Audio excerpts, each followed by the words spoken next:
they marched us all night long, which they had not done before. They woke us up at like 1 a.m. In the wee hours of dawn, we got to this place, and it was basically a graveyard. You're listening to Radio Free Mike.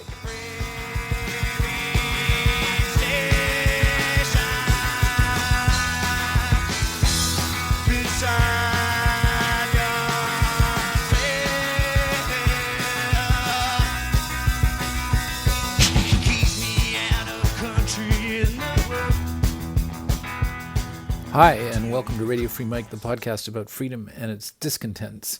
Today we're talking again to Meg Smaker, the filmmaker and director of Jihad Rehab, which is the subject of one of our first episodes of Radio Free Mike. But in 2003, Meg was also held hostage with two other Americans in Colombia by an anti-FARC militia for about 10 days. So we have a conversation about what it means to be held hostage. In fact, this interview starts with her interviewing me. Well, I have a question for you. When you got back from being kidnapped, how did people approach you? Like, what I mean by that is, from my experience, sometimes when people ask you about being kidnapped or those kind of things, a lot of time it feels like they want these, like, entertaining horror stories. Mm-hmm. It's kind of voyeuristic. Or was that not your experience? No, not really. I mean, among, friends and family, it's not just that, it's never just that. So, then those were the people that I met first. And I had a long time of seeing almost no one else. I was just working on my book about it. I wasn't going out in public to talk about it. Of course, when you talk about it in public, that's part of the attraction. I mean, of course, that's what some people are there for. But you can humanize it pretty quickly if you want to. So it's just how you handle it and how you respond. Yeah. What was it like for you writing the book? Because that's something that, for me, I don't know, like, I didn't really talk to anyone about it. I think I had questions about it, and I kind of either would give very pithy answers or so we haven't even mentioned this, but you're talking about being held hostage in Colombia, right? Yeah. Which was for how long? For about 2 weeks? It was less than 2 weeks. It wasn't that long. And who held you for? Was it FARC or related? I thought it was the FARC, but it wound up being the AUC. They presented themselves as FARC. They said they were the FARC, but they were the AUC. Okay. Yeah. Okay. And they kidnapped you, and then why did they release you? I don't know. Because I didn't know what was going on behind closed doors. I have a guess. I have a theory. What's your theory? Well, at the time, it was post 2001. Mm-hmm. And right after 9/11, it was very uncool to be a terrorist group. Mm-hmm. It was not a good thing. Mm-hmm. And the FARC and the AUC had been labeled a terrorist, or both were terrorist or considered terrorist organizations. And at that time, the FARC, who are way more numerous than the AUC, was in talks, and this is like back in 2002, 2003, were in talks with the Colombian government to be kind of recognized as a legitimate political party. And the AUC wanted a seat at the table. And my theory is that they kind of used us as a political football. Like, we have these Americans and we're going to let them go as a show of good faith of how we've turned around, and, can we have a seat at the table kind of thing. That's my guess. But again, I don't know what went on between closed doors. Like, there was never a ransom. There was never any of that kind of stuff. Okay. Leverage. I mean, that's why a lot of people get kidnapped. Yeah. Yeah. And, it was not that long, obviously, compared to you. But it was an interesting experience, and probably quite frightening. Well, there was only one day where I was 100% sure I was going to die, or the 100% sure there was only one day, which is like, there was other times where I was like, I'm about to get shot, but there was one day when I was like, oh, they're about to cut, like slaughter us. They're gonna just this is execution time. Wow.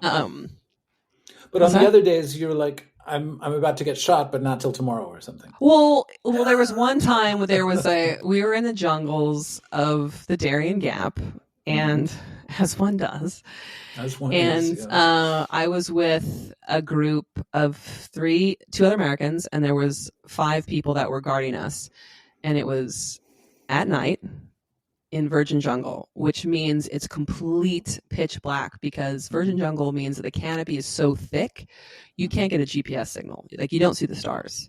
Wow. So it was really, really, really dark, and all of a sudden we heard this kind of mechanical noise, like there was a group of men marching towards us, and their guns were hitting each other, and they were kind of like, and it just felt like almost thunderous. And the guys guarding us were at alert, and they jumped out of, their like little sleeping not sleeping bags, but sleeping pads and stuff, and grabbed their guns and loaded them and cocked them, and they're like whispering to each other, and they're kind of like, is it over there? And they're basically like, we all think that we're about to be overrun by a rival terrorist group in the jungles of Colombia.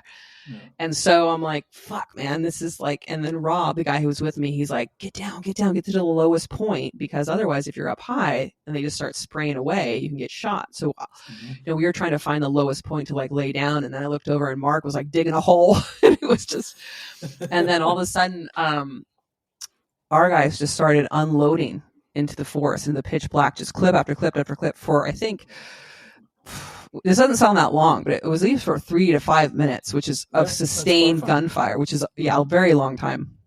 And I thought, I'm gonna get shot.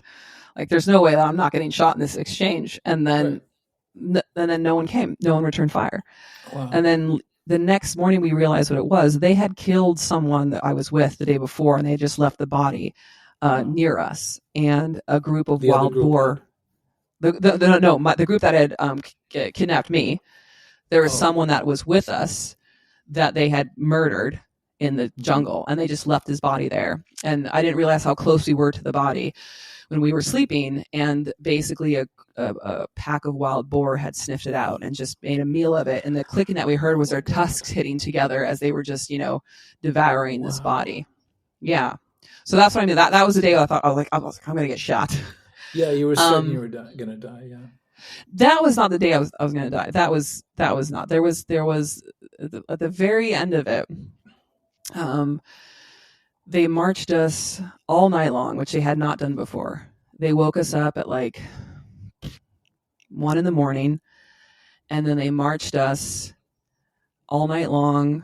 And we weren't allowed to use any flashlights because they didn't want any rival groups to see where we were and open fire and stuff. So it was pitch black, and we marched, and then in the wee hours of dawn, we got to this place, and it was basically a graveyard, and there were open graves, and we were all just sitting on a log, and they took our bags off of us, which they had never done before. So they took all our bags off of us. We had nothing on us, and they just, I don't know where they put them, but they took them somewhere.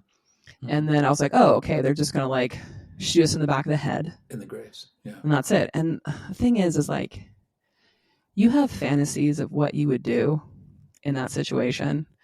And I think before that situation, I was like, yeah, I'm going to fight and like, be this like cool badass that's going to like take their gun and like go out in a blaze of glory. But because I was like, oh, this is when they kill us. I thought, well, if I run and they run after me and they shoot me, I mean, they're going to want to kill me anyway. So I'm going to bleed out slowly and painfully. Right.